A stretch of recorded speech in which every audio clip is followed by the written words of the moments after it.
Oliver and his brake van Toad liked working in the big yards, but one morning Toad noticed that Oliver was unhappy. He decided to find out why. Replied Oliver. Oliver just grew unhappier, and he was rough with the trucks. And he bumped the trucks hard, shouted a workman. That night, the Fat Controller came to see Oliver in his shed. Said Oliver sadly. Said his driver.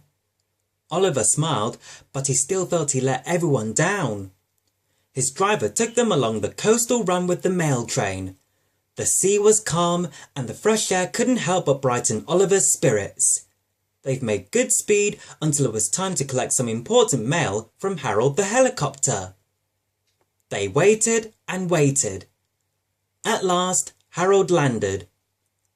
Said Harold. Replied Oliver's driver. Soon they were on their way again. Ahead was a red signal light. Oliver didn't realise that the signalman had dozed off waiting for them. Oliver whistled several times, but the signal stayed red. Said his driver. But they never reached it.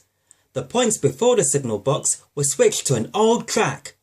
They were going the wrong way. Oliver's fireman was concerned. Instead, they saw an old run-down station. Disaster lay ahead. Meanwhile, the Fat Controller was very worried. Soon he was high in the sky with Harold. Sighed the driver. Then he saw something. It was an empty old house beside the station.